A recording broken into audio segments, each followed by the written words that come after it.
लक्ष्य जब बड़ा हो, लक्ष्य जब बड़ा हो तो हौसला भी बड़ा रखो। लक्ष्य जब बड़ा हो तो हौसला भी बड़ा रखो। रास्ते में आने वाली छोटी बड़ी कठिनाइयों को, रास्ते में आने वाली छोटी बड़ी कठिनाइयों को ठोकरों से उड़ाए रखो। तो साथियों, कठिनाइयों से कभी नहीं घबराना है। आने वाली सभी कठिनाइयों को ठोकरों से उड़ाते जाओ। कोई भी किसी भी प्रकार की मुसीबत, जिनके लक्ष्य बड़े होते हैं, जिनके इरादे बड़े होते हैं, जिनके हौसले बड़े होते हैं, वो छोटी बड़ी मुसीबतों से घबराते नहीं है, उल्टा उनका सामना करने के लिए तैयार रहते हैं। आनंद आता है उन्हें कि कठिनाइयाँ आए तो सही, आखिर कठिनाइयों में तो ही निकल कर बाहर आते हैं, निखरते हैं। कठिनाइयों से ही तो मनुष्य निखरता है। तो साथियों, जिस कड़ी में हम चल रहे हैं उसी कड़ी के अंतर्गत आज हम आपके सामने शमशेर बहादुर सिंह को लेकर आए हैं। शमशेर बहादुर सिंह, ये है हमारी अनिवार्य हिंदी कक्षा 12 की अनिवार्य हिंदी की पाठ्य पुस्तक, कक्षा 12 की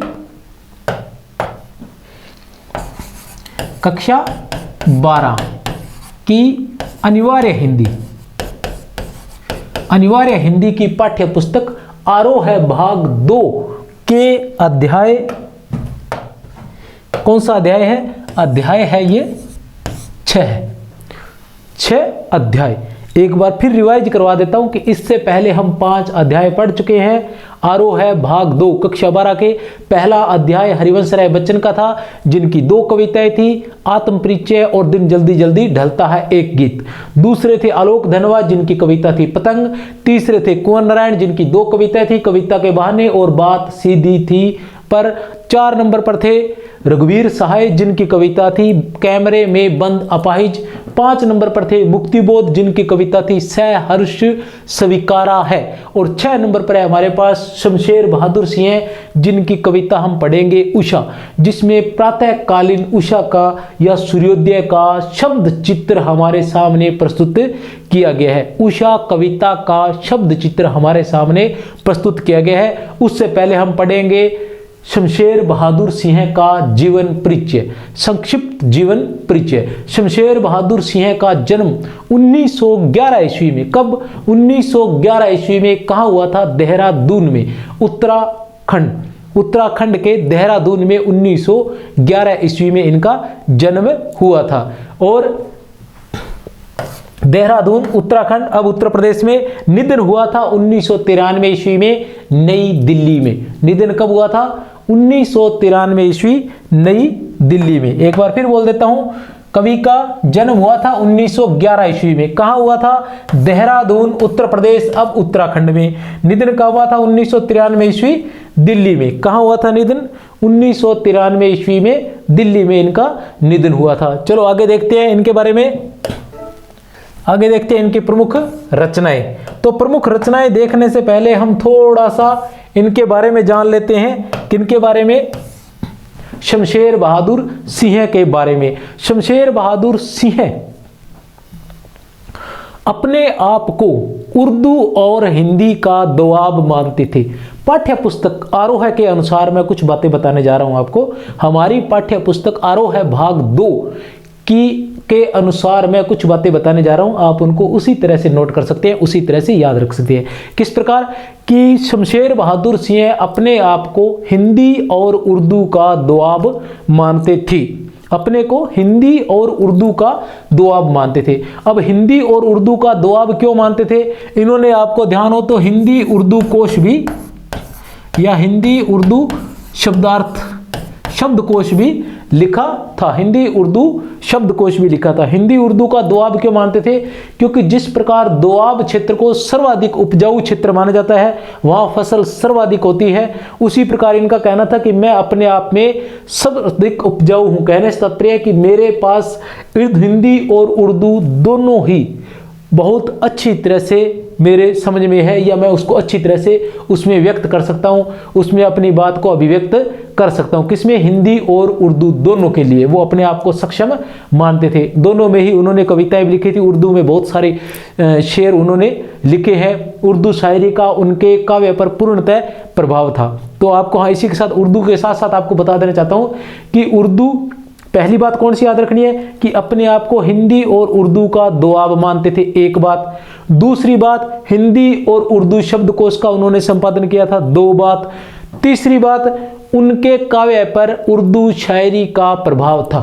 उनके काव्य पर उर्दू शायरी का प्रभाव था। उसी प्रभाव के कारण उनकी जो काव्य रचनाएं हैं, उनकी जो कविताएं हैं, उनमें अभी आप नोट कर सकते हैं क्या था उनमें? संज्ञा व विशेषण। क्या ध्यान रख लें आप? संज्ञा व विशेषण के स्थान पर उन्होंने अपनी कविताओं में संज्ञा व विशेषण के स्थान पर किसका प्रयोग किया था? सर्वनाम, क्रिया, अव्यय और मुहावरों का। किसका? मुहावरों का। यह ध्यान रखना है किसके कारण? उर्दू शायरी या उर्दू से प्रभावित थी, उनकी कविताएं उर्दू से प्रभावित थी। इसी कारण उन्होंने अपने काव्य में किसका? संज्ञा व विशेषण के स्थान पर, संज्ञा व विशेषण के स्थान पर किसका प्रयोग किया है? सर्वनाम, क्रिया, अवयव और मुहावरों का उन्होंने प्रयोग किया था। इसके साथ साथ और बातें बता देता हूं कि जो शमशेर बहादुर सिंह थे, उनकी कविता संधि स्थल पर खड़ी कविता मानी जाती है। उनकी जो काव्य रचना है वो एक संधि स्थल पर खड़ी रचना मानी जाती है। किस प्रकार के संधि स्थल पर, वो भी बता देता हूं। किसका संधि स्थल? साहित्य का,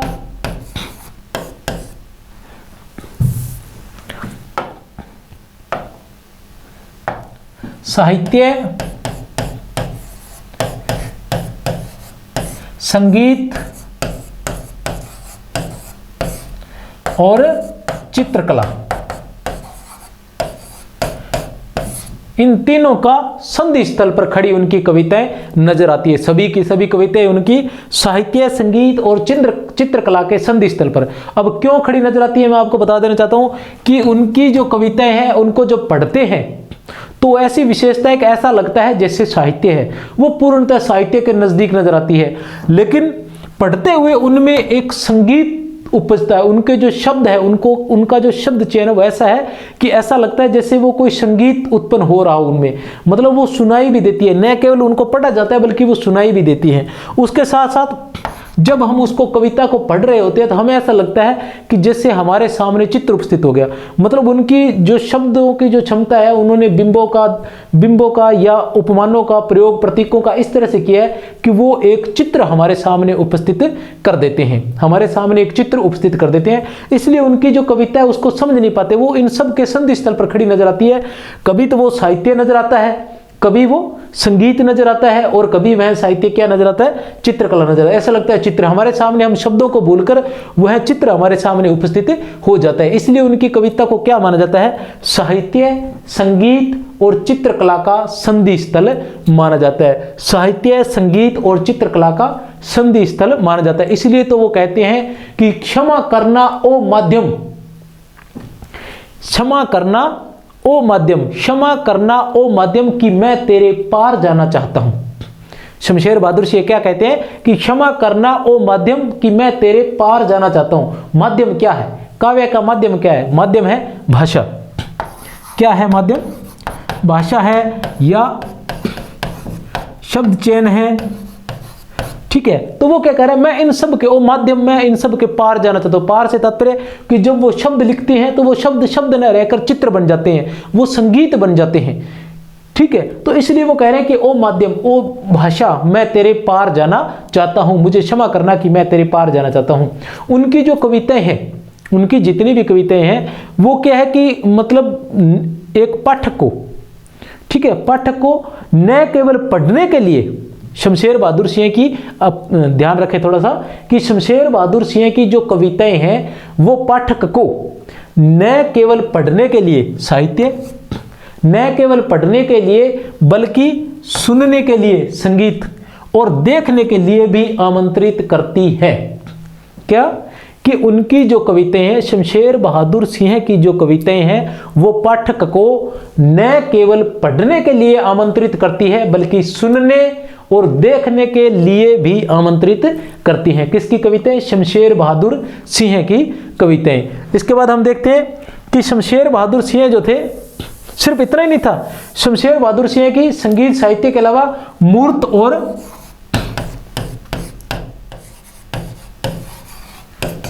अमूर्त, इंद्रिय और इंद्रियेतर,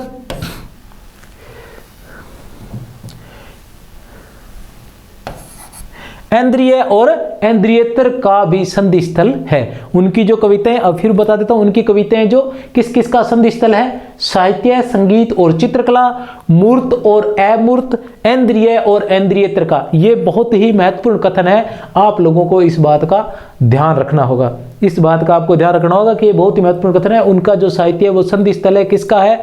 साहित्य का, संगीत का, चित्रकला का, मूर्त का और अमूर्त का, इंद्रिय और इंद्रियेतर का, इन सब का वो संधि स्थल है शमशेर बहादुर सिंह की कविताएं जो है। इसके साथ साथ वो अपने आप में भी संधि स्थल थे।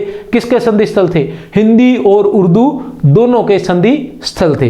इसके अलावा वो विचारों के स्तर पर अन्य चीजों में, मतलब जो शमशेर बहादुर सिंह थे वो अपने आप में बहुत अलग थे, ठीक है ना। अब यहां भी अलग अलग थे। अभी आगे चलते हैं, आप देखोगे आपको अच्छा लगेगा, और उसके बाद जब आप कविता पढ़ोगे तब और भी ज्यादा अच्छा लगेगा, ठीक है। अभी वो क्या थे? विचारों के स्तर पर जो शमशेर बहादुर सिंह थे वो विचारों के स्तर पर, विचारों के स्तर पर, विचारों के स्तर पर क्या थे? वो प्रगतिवादी थे, प्रगतिवादी। एक मिनट, विचारों के स्तर पर क्या थे? प्रगतिवादी, प्रगतिवादी। और शिल्प के स्तर पर, शिल्प के स्तर पर थे प्रयोगवादी, ठीक है। और पहचान के स्तर पर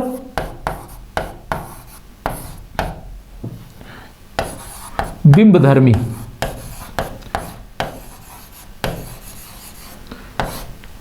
पहचान के स्तर पर वो क्या थे? बिंबधर्मी। यहां भी देखो तीन चीजें अलग अलग आ जाती हैं, आप देख सकते हो। ये भी तीन का संधि स्थल है। तीन का पहले किसका संधि स्थल था? साहित्य, संगीत और चित्रकला का संधि स्थल थे। यहां विचारों के स्तर पे, कला के स्तर पर भी वो तीन के संधि स्थल है, प्रगतिवाद, प्रयोगवाद और बिंबधर्मी। इन तीनों के अब विचार के स्तर पर उनके जो विचार आते हैं वो तो प्रगतिवादी विचार है उनके अधिकतर, लेकिन शिल्प का उन्होंने प्रयोगवादी किया, क्योंकि प्रयोगवाद जब आया था तो उन्होंने नए उपमानों का, नए प्रतीकों का, नए छंदों का, सबका नया प्रयोग किया था। और यहां तक कि पुराने जो प्रतीक या उपमान जो थे, जो बिंब थे, उनको भी नए तरीके से उन्होंने बनाकर प्रस्तुत किया था साहित्य में। उसके बाद पहचान जो उनकी बिंब धर्मी के रूप में आती है, उनकी जो पहचान है वो बिंब धर्मी रूप के रूप में मानी जाती है, क्योंकि उन्होंने बहुत ही सुंदर बिंबों का अपने साहित्य में, अपनी कविता में बहुत ही सुंदर बिंबों का प्रयोग उन्होंने किया है। बिंबों के माध्यम से उन्होंने कविताओं का शब्द चित्र हमारे सामने प्रस्तुत किया है। किसके माध्यम से? बिंबों, प्रतीकों और उपमानों के माध्यम से हमारे सामने वो एक शब्द चित्र उपस्थित करते हैं। और आज हम जो पढ़ने जा रहे हैं उषा कविता, वो भी एक प्रकार का शब्द चित्र ही है। अब उन्हें अलग अलग विद्वानों ने अलग अलग भी कहा है। क्या क्या कहा है वो भी बता देता हूं कि कवियों के कवि उन्हें क्या कहा जाता है। अब देख लो, कहना ही पड़ेगा ना, कवियों के कवि तो कहा ही जाएगा जब इतनी सारी संधि स्थल है एक व्यक्ति के अंदर, ठीक है। तो वो अपने आप में कवियों के कवि ही होंगे, क्योंकि वही प्रगतिवादी है, वही प्रयोगवादी है, वही बिंबधर्मी है, वही साहित्य लिखते हैं, उनकी संगीत भी है, उसी में चित्रकला भी है, उसी में मूर्त अमूर्त सब कुछ उसी के अंतर्गत आ जाते हैं, इंद्रिय इंद्रियेतर सब कुछ आ रहा है, तो वो फिर कवियों के कवि कहलाते हैं। और कवियों के कवि कहा किसने था? अज्ञे ने। किसने कहा था? कवियों का कवि अज्ञे ने उनको कहा था। तो ये थे शमशेर बहादुर सिंह। अब हम देख रहे थे शमशेर बहादुर सिंह की काव्य रचनाएं। शमशेर बहादुर सिंह ने जो काव्य लिखा था उसको देखते हैं हम। उनकी काव्य थी कि कुछ कविताएं। पहला जो काव्य संग्रह था उसका नाम था कुछ कविताएं, दूसरे काव्य संग्रह का नाम था कुछ और कविताएं, और तीसरे काव्य संग्रह का नाम था शमशेर बहादुर की कविताएं। बड़ा ही आसान है, कुछ कविताएं, कुछ और कविताएं और शमशेर बहादुर की कविताएं। अपने पास इतने पास अपने, काल तुझसे होड़ है मेरी, चुका भी हूं नहीं मैं, चुका भी हूं नहीं मैं, और जिसे साहित्य अकादमी पुरस्कार प्राप्त हुआ था। ठीक है, बात बोलेगी। अभी हम देख सकते हैं कुछ कविताएं, कुछ और कविताएं, कुछ कविताएं, कुछ और कविताएं। यहां इसके साथ एक और भी है, शमशेर बहादुर की कविताएं। कुछ कविताएं, कुछ और कविताएं और शमशेर बहादुर की कविताएं। उसके बाद आता है चुका भी हूं नहीं मैं, चुका भी हूं नहीं मैं। इसकी रचना हुई थी 1975 ईस्वी में और इसे 1977 ईस्वी में साहित्य अकादमी पुरस्कार से सम्मानित किया गया था। चुका भी हूं नहीं मैं, चुका भी हूं नहीं मैं 1975 ईस्वी में ये प्रकाशित हुई थी। 1977 ईस्वी में इसे साहित्य अकादमी पुरस्कार से सम्मानित किया गया था। बहुत ही महत्वपूर्ण रचना है, चुका भी हूं नहीं मैं, चुका भी हूं नहीं मैं। 1977 ईस्वी में साहित्य अकादमी पुरस्कार से पुरस्कृत। उसके बाद है इतने पास अपने, बात बोलेगी और काल तुझसे होड़ है मेरी, काल तुझसे होड़ है मेरी, बात बोलेगी इतने पास अपने, बात बोलेगी इतने पास अपने, बात बोलेगी इतने पास अपने। चलो आगे देखते हैं। विशेष ये है कुछ कविता के बारे में। कविता में प्रमुख रूप से क्या दिया गया है, उसके बारे में क्या दिया गया है कविता में देख लेते हैं हम। कुछ प्रमुख बातें हैं कि कविता में सूर्योदय का बिंबों के माध्यम से सुंदर चित्र प्रस्तुत किया गया है। कविता का बिंबों के माध्यम से सुंदर चित्र प्रस्तुत किया गया है। उसके अलावा काली सिल और स्लेट, कविता में सूर्योदय का मनोरम चित्रण बिंबों के माध्यम से प्रस्तुत किया गया है। काली सिल और स्लेट सूर्योदय के से पूर्व अंधकार युक्त आकाश के प्रतीक है। इसमें काली सिल का और स्लेट का प्रयोग किया गया है जो सूर्योदय से पहले के अंधकार के प्रतीक हैं। सूर्योदय से पहले जो अंधकार होता है उसके प्रतीक है। कौन? काली सिल और स्लेट, काली सिल और स्लेट, काली सिल और स्लेट। अब जैसे ही काली सिल पर जैसे ही सूर्योदय होता है, सूर्य का प्रकाश आता है, तो सुबह जो सूर्य उदय होता है उसका रंग लाल रहता है। दिन में वो सुनहरी कलर का हो जाता है, लेकिन सुबह सुबह उसका जो रंग रहता है वह लाल रहता है। तो किसके माध्यम से? काली सिल के माध्यम से। अब काली सिल पर पहले क्या रहता है? काली सिल की तरह अंधेरा रहता है, लेकिन जैसे ही सूर्य उदय होता है तो काली सिल पर ऐसा लगता है जैसे लाल केसर किसी ने मल दिया हो। और स्लेट जो रहती है वो सूर्योदय से पहले जैसे काले रंग की स्लेट जो होती है, ठीक है, काले रंग की रहती है, लेकिन जैसे ही सूर्योदय होता है तो क्या हो जाता है? उस पर ऐसा लगता है जैसे लाल खड़िया चाक मल दी हो किसी ने, लाल खड़िया चाक मल दी हो किसी ने। मतलब ये दोनों के दोनों प्रतीक क्या हैं? अंधेरे के प्रतीक है। और जो चाक है वो किसकी प्रतीक है? उस सूर्योदय की, उस सूर्य की किरणों की प्रतीक है। अब फिर बता देता हूं, यहां जो दे रखा है काली सिल, काली सिल और स्लेट, ये दोनों किसके प्रतीक है? सूर्योदय से पहले के अंधकार के प्रतीक है। क्या? काली सिल और स्लेट दोनों किसके प्रतीक है? सूर्योदय से पहले के अंधकार के प्रतीक है। लेकिन काली सिल पर किसका कहा गया है? काली सिल पर कहा गया है केसर किसी ने मल दी हो, ठीक है ना, काली सिल पर केसर जैसे मल दी हो किसी ने। तो जो काली केसर जो है वो क्या है? किसका प्रतीक है? सुबह का, या सुबह के सूर्योदय के जो उषा है या उसकी जो किरणें हैं उसका प्रतीक है। फिर आता है कि स्लेट पर या लाल खड़िया चाक मल दी हो किसी ने। कौन सी चाक? लाल खड़िया चाक। जो लाल खड़िया चाक दिखाई देती है वो भी किसका? उषा का, या सुबह की जो सूर्य की जो किरणें हैं, लाल किरणें, उसका प्रतीक है। फिर आते हैं प्रातःकालीन आकाश नीले शंख और राख से लिपे हुए गोले चौके के समान है। प्रातःकालीन जो आकाश है उसको किसके समान बताया गया है? प्रातः नभ था नीले शंख जैसा, ठीक है ना। प्रातः नभ था नीले शंख जैसे। जो प्रातः का आकाश है उसको किसके समान बताया गया है? नीले शंख के समान बताया गया है। उसके अलावा राख से लिपे हुए गीले चौके के समान बताया गया है, राख से लिपे हुए गीले चौके के समान बताया गया है। और स्लेट लाल खड़िया चाक मली हुई स्लेट के समान बताया गया है सुबह का जो है, ठीक है, आकाश। फिर है प्रातः नभ था बहुत नीला शंख जैसे। चलो आगे चलते हैं, कविता पढ़ते हैं। शमशेर बहादुर सिंह के बारे में है, थोड़ा सा 2 बातें हैं, पढ़ लीजिए फिर कविता पढ़ेंगे। क्या है कि शमशेर बहादुर सिंह मूड्स के कवि कहलाते हैं। नहीं ध्यान है तो नोट कर सकते हैं आप। मूड्स के कवि, कवियों के कवि बता चुका हूं। बात के कवि, हिंदी उर्दू के दुआब, ये बता दिया मैंने कि हिंदी उर्दू के दुआब कहलाते हैं, कोई समस्या नहीं। क्यों कहलाते हैं? हिंदी उर्दू दोनों का शब्दकोश लिखा था और हिंदी उर्दू उन्हें दोनों बहुत अच्छी आती थी, इसलिए हिंदी और उर्दू के दुआब वो कहलाते थे। मूड्स के कवि भी माने जाते हैं। उसके अलावा कवियों के कवि अज्ञे ने कहा था, किसने कहा था? अज्ञे ने कहा था। किसको? शमशेर बहादुर सिंह को कवियों के कवि अज्ञे ने कहा था। उसके अलावा बात के कवि भी ये माने जाते हैं। कौन? शमशेर बहादुर सिंह। किसके? बात के कवि, ठीक है। चलते हैं आगे।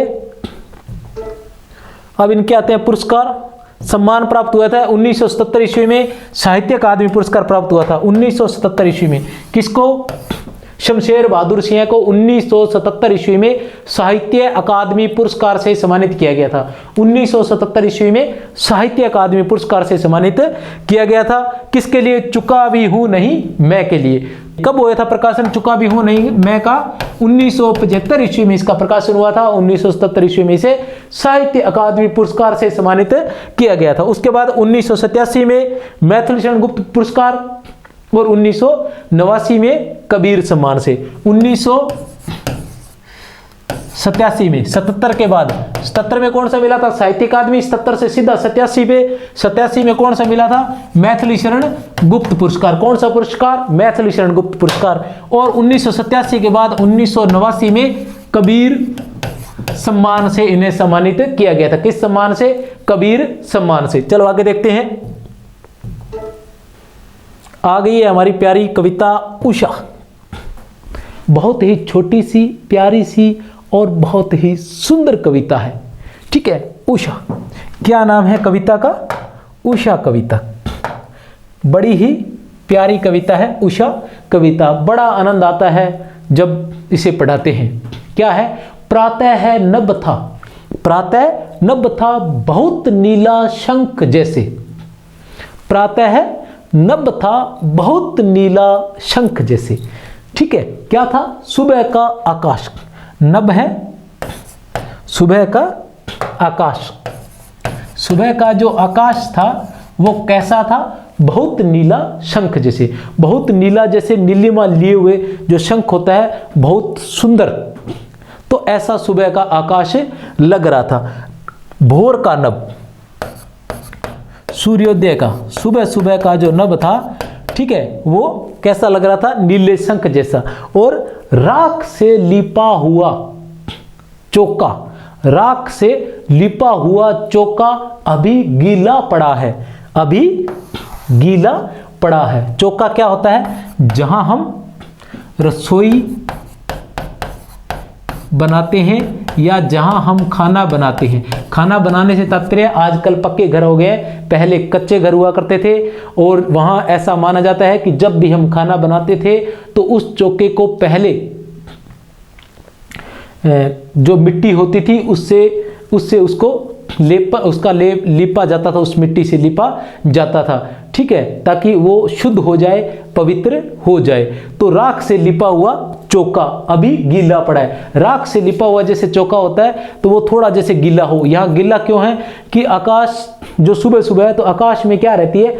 नमी रहती है। नमी के कारण क्या है? आकाश थोड़ा गीला गीला नजर आ रहा था, इसलिए आकाश को क्या कहा है? लग तो वो राख से लिपा हुआ चौके के समान लग रहा है। राख से लिपा हुआ जैसा चौका होता है ना, वैसा ही आकाश दिखाई दे रहा है। लेकिन आकाश क्या दिखाई दे रहा है? कि सुबह की नमी के कारण गीला दिखाई दे रहा है। इसलिए उसके लिए जिस प्रतीक का प्रयोग किया है, जिस बिंब का प्रयोग किया है, वो भी क्या किया है?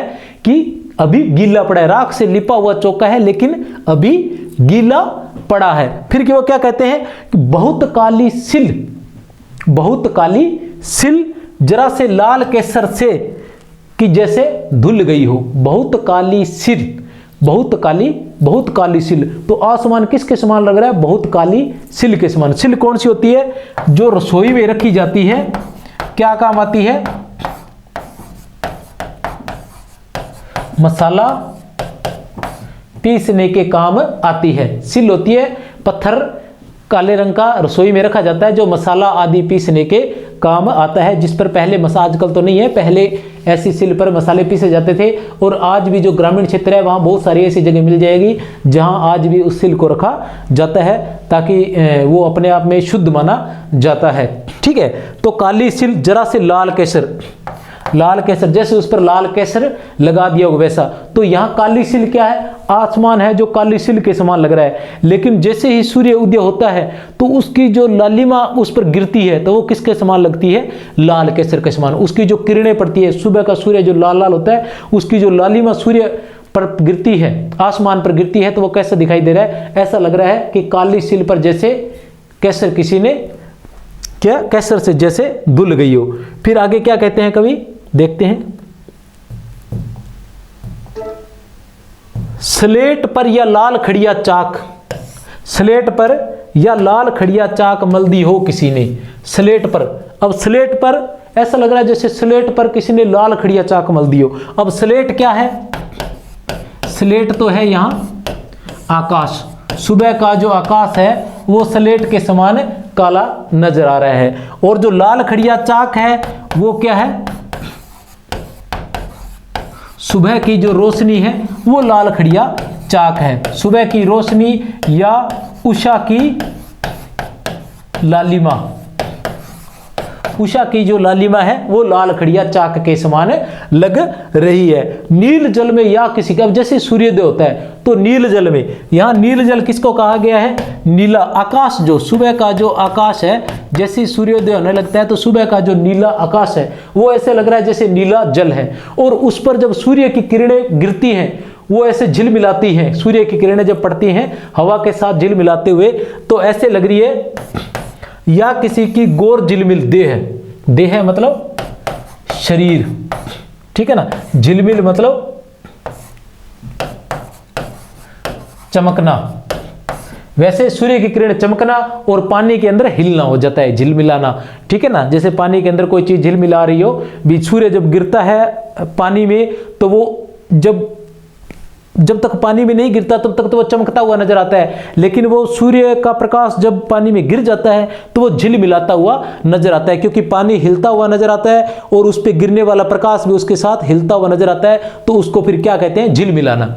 ठीक है, तो सूर्य का जो प्रकाश है, सूर्य उषा की जो किरणें गिर रही है वो झिलमिलाती हुई नजर आ रही है। और किसके समान है? किसी गोर देह, गोर देह, ऐसे गोर देह शरीर, ऐसा लग रहा है कि कोई नायिका, ठीक है ना, गोर वर्ण की जो नायिका है वह हो और वो झिलमिला रही हो या मचल रही हो या चल रही हो, ठीक है ना, लचकते हुए जैसे चल रही हो, ऐसी लग रही है उषा, ठीक है ना। उषा की लालिमा जब पानी में गिरती है, ठीक है, तो वो ऐसे लगती है। तो यहां क्या माना गया है कि जो आकाश है उसको क्या माना गया है? नीला जल।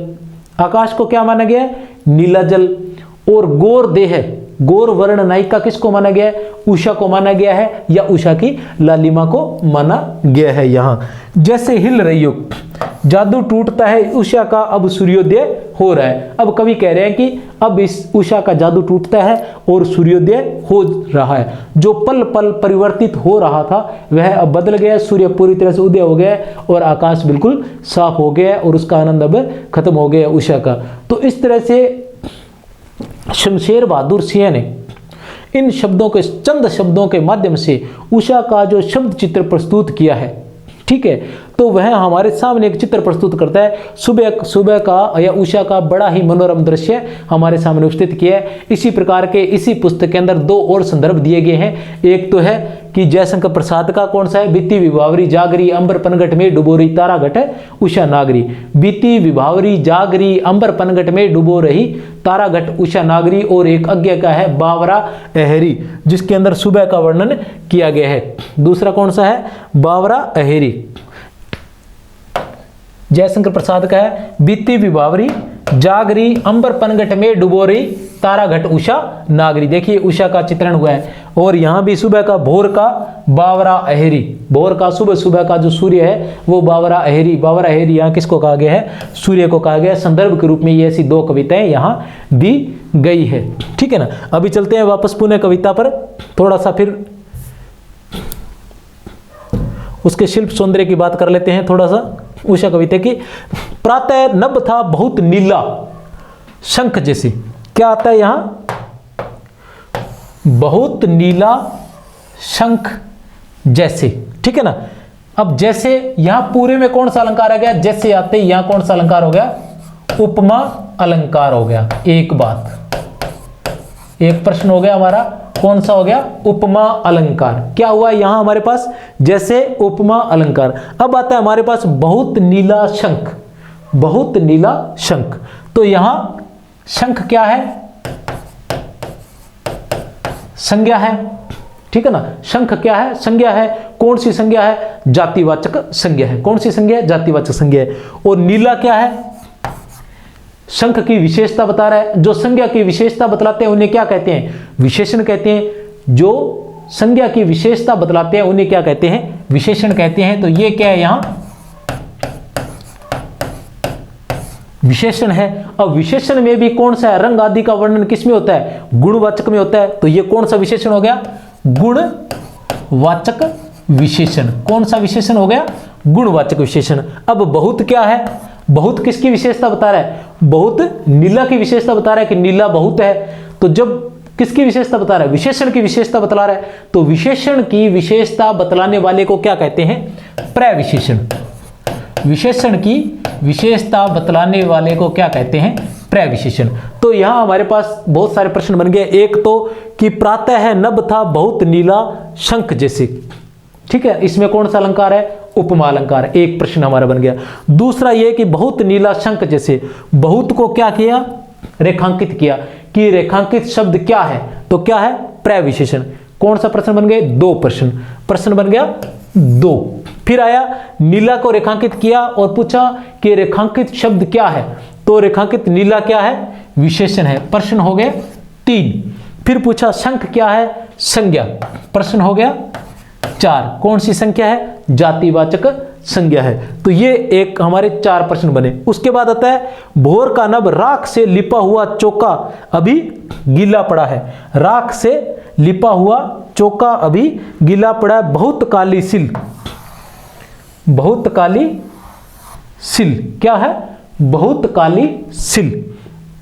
अब देखो बहुत नीला शंख जैसे, अब यहां चार प्रश्न पहले बन चुके हैं, लेकिन नीले शंख किसे माना गया है, आकाश को। किसको माना गया है, आकाश को। कितने प्रश्न बन गए हमारे पास, 5 प्रश्न। नीला शंख किसे कहा गया, आकाश को कहा गया। मतलब नीले शंख की जो उपमा है वो किसको दी गई, आकाश को, ठीक है ना। ये ना नभ कौन था, आकाश था। राख से लिपा हुआ चौका, अब राख से लिपा हुआ चौका किसे कहा गया है, आकाश को। कितने प्रश्न बन गए हमारे पास, 6। राख से लिपा हुआ चौका किसे कहा गया है, आकाश को। किसको कहा गया है, आकाश को। चौका क्या होता है, इसका अर्थ बताइए।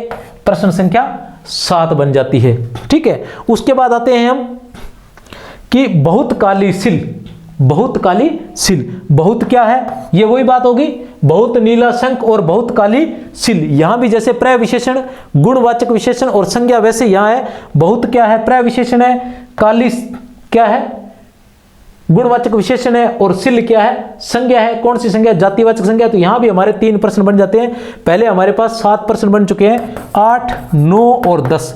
यहां भी 10 बन जाते हैं। इसमें बहुत क्या है, काली क्या है, सिल क्या है, जरा से लाल केसर से। अब 10 के बाद आता है बहुत काली सिल, किसे कहा गया है, आकाश को। बहुत काली सिल किसे कहा गया है, आकाश को। कितने प्रश्न बन गए हमारे पास, 11 प्रश्न। अब आता है जरा से लाल केसर से, लाल केसर किसको कहा गया है, 12 नंबर प्रश्न। उषा की लालिमा को या उषा को आप बोल सकते हो। कि जैसे धुल गई हो, कि जैसे धुल गई हो। फिर आता है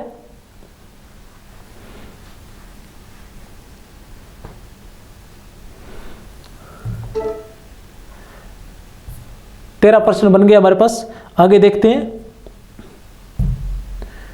13 के बाद स्लेट पर या लाल खड़िया, स्लेट पर या लाल खड़िया चाक मल दी हो किसी ने, ठीक है ना। 13 के बाद स्लेट किसे कहा गया है? आकाश को। स्लेट किसे कहा गया है? आकाश को। प्रश्न हो गए 14, ठीक है ना। लाल खड़िया चाक किसे कहा गया है? उषा को या उसकी लाली को। प्रश्न हो गए हमारे पास 15। फिर स्लेट पर या लाल खड़िया चाक मल दी हो किसी ने, या मतलब स्लेट पर मानो लाल खड़िया चाक मल दी हो किसी ने, स्लेट पर मानो लाल खड़िया चाक मल दी हो किसी ने। और मनो मानो किस में होते हैं? उत्प्रेक्षा अलंकार में। तो यहां हमारे पास कौन सा अलंकार होगा? उत्प्रेक्षा अलंकार। कितने प्रश्न बन गए कि इसमें कौन सा अलंकार है? 15 के बाद 16 प्रश्न यहां हमारे पास बन चुके हैं अभी अभी, सिर्फ कविता में से। मल दी हो किसी ने नील जल में, नील जल में। अब नीला जल किसे कहा गया है? अब नील जल, यहां भी देखेंगे कि नील क्या है? विशेषण है। नील क्या है? विशेषण है। कौन सा विशेषण है? गुणवाचक विशेषण है। और जल क्या है? संज्ञा है। जल क्या है? संज्ञा है। कितने प्रश्न बन गए? 17 और जल 18। या किसी की गोर जिलमिल देह, या किसी की गोर जिलमिल देह। गोर जिलमिल देह क्या है? उषा का, उषा मान लो, या सूर्य की किरणें मान लो, ठीक है। तो कितने प्रश्न बन गए हमारे पास? 18 और 19 प्रश्न, ठीक है ना। और पूरे में क्या हो गया? नील जल में या किसी ने, नील जल में या किसी ने, या किसी की गोर झिलमिल देह। भी नील जल में मानो किसी की गोर झिलमिल देह है, झिलमिला रही हो, किसी की गोर वर्ण झिल जो देह है, शरीर जो है वो झिलमिला रहा हो। तो यहां भी कौन सा अलंकार बन जाता है? उत्प्रेक्षा अलंकार बन जाता है। कौन सा अलंकार? उत्प्रेक्षा अलंकार। कुल कितने प्रश्न हो जाते हैं हमारे पास? 20 प्रश्न, ठीक है ना। जैसे हिल रही हो, और जादू टूटता है इस उषा का, इस उषा का, जादू टूटता है इस उषा का। इस उषा का मतलब इसका क्या है? इस क्या है? सर्वनाम है। इस क्या है? रेखांकित शब्द। इस क्या है? सर्वनाम। 21 नंबर प्रश्न। इस क्या है? सर्वनाम है। इस क्या है? सर्वनाम है। उषा क्या है? संज्ञा है। रेखांकित शब्द क्या है? उषा। रेखांकित शब्द क्या है? ऐसा पूछा जा सकता है कि उषा क्या है, ठीक है ना। रेखांकित शब्द बताइए क्या है? तो उषा क्या है? संज्ञा। संज्ञा। प्रश्न संख्या 22। अब ये आता है कि इस जो है वो सर्वनाम है, लेकिन यहां क्या रहेगा? इस सर्वनाम की बजाय जब सर्वनाम किसके साथ? संज्ञा के साथ आता है। तो क्योंकि सर्वनाम की विशेषता रहती है कि सर्वनाम हमेशा संज्ञा के स्थान पर, संज्ञा के स्थान पर आने वाले शब्दों को सर्वनाम कहते हैं, ठीक है ना। किसी व्यक्ति, वस्तु, स्थान या भाव आदि के नाम को संज्ञा कहते हैं। किसी व्यक्ति, वस्तु, स्थान या भाव आदि के नाम को संज्ञा कहते हैं, और संज्ञा के स्थान पर आने वाले शब्दों को सर्वनाम कहते हैं। तो सर्वनाम तभी होगा जब वो संज्ञा के स्थान पर आएगा, संज्ञा के स्थान पर आएगा। लेकिन संज्ञा के साथ जब आएगा तो वो संज्ञा की विशेषता बतलाएगा। जब भी संज्ञा के साथ आएगा तो वो क्या करेगा? संज्ञा की विशेषता बतलाएगा। और जो संज्ञा की विशेषता बतलाता है वो क्या कहलाता है? विशेषण कहलाता है। जो भी संज्ञा की विशेषता बतलाता है वो विशेषण कहलाता है। अब ये इस क्या हो जाएगा? विशेषण हो जाएगा। अब संज्ञा की विशेषता बतलाने वाले जो सर्वनाम संज्ञा की विशेषता बतलाते हैं वो सार्वनामिक विशेषण कहलाते हैं। उनको क्या बोलते हैं? सार्वनामिक विशेषण। क्या बोलते हैं उनको? सार्वनामिक विशेषण। तो इस हमारे पास क्या रहेगा? सार्वनामिक विशेषण। इस हमारे पास क्या रहेगा? सार्वनामिक विशेषण। तो आपके सामने ये 23-24 क्वेश्चन मैंने इस कविता में से बनाए हैं। उसके अलावा इनके परिचय में से करके लगभग आप 60-70 क्वेश्चन आराम से बना सकते हो। और हमारी पाठ्य पुस्तक में भी कम से कम इस पुस्तक में से 70 प्रश्न रहेंगे। और आज तक जितने भी 9 से 12 की किताबें आई हैं, उनके प्रश्न उत्तर आए हैं, उनमें सर्वाधिक हमारी संकुल मार्गदर्शन से पुस्तकाएं हमारी जो पिछले इस वर्ष भी जल्दी ही बन जाएगी। हम विज्ञापन का इंतजार कर रहे हैं। विज्ञापन के जस्ट बाद ये पुस्तक प्रकाशित कर दी जाएगी और सर्वाधिक बेस्ट पुस्तक होगी। एक भी प्रश्न ऐसा नहीं होगा जो उस पुस्तक से बाहर है। पिछली बार भी ऐसा ही हुआ था। हमारी वरिष्ठ अध्यापक के लिए 12,000 वस्तुनिष्ठ प्रश्न आए थे। 9 से 12 की किताबों के 12,000 वस्तुनिष्ठ प्रश्न थे उसमें। और उसके बाद जो व्याख्याता की परीक्षा थी उसमें 13,000 वस्तुनिष्ठ प्रश्न थे। और इस बार इससे भी अधिक प्रश्न लेकर आने वाले हैं व्याख्या सहित। और इस बार तो बहुत बड़ा धमाल होने वाला है, क्योंकि टेस्ट सीरीज फ्री होगी, लगभग सभी टेस्ट सीरीज यूथ पाठशाला ऐप पर सब कुछ आपको फ्री मिलेगा, A to Z फ्री। उसके अलावा YouTube पर क्लासें आपको बहुत सारी फ्री मिलने वाली है और बहुत सारे क्वेश्चंस वगैरह सब जो भी होगा, कहीं भी पुस्तक में कोई समस्या आएगी सबका यहाँ YouTube के माध्यम से आपको उसका व्याख्यान किया जाएगा। टेस्ट होंगे उनका भी यहाँ व्याख्यान किया जाएगा। सब कुछ आपको मतलब बड़ा धमाल होने वाला है इस बार। तो बस आप अपना काम करते रहिए, मैं अपना काम अपनी ईमानदारी के साथ अपने कर्तव्य का निर्वाह करूंगा। मेरा कर्तव्य सिर्फ इतना है कि किसी भी तरह से साम दाम दंड भेद से आपको सफलता दिलवाना, किसी भी तरह से आपको सफलता दिलवानी है, उसके लिए मैं रात दिन एक कर दूंगा। और आपका थोड़ा सा कर्तव्य ये बनता है कि इस क्लास को ज़्यादा से ज़्यादा सब्सक्राइब कीजिए और ज़्यादा से ज़्यादा लोगों के साथ शेयर कीजिए, ठीक है। इसी के साथ आप लोगों के विश्वास के साथ आपका कुलदीप कुमार के सर, जय हिंद, जय भारत, ओके बाय।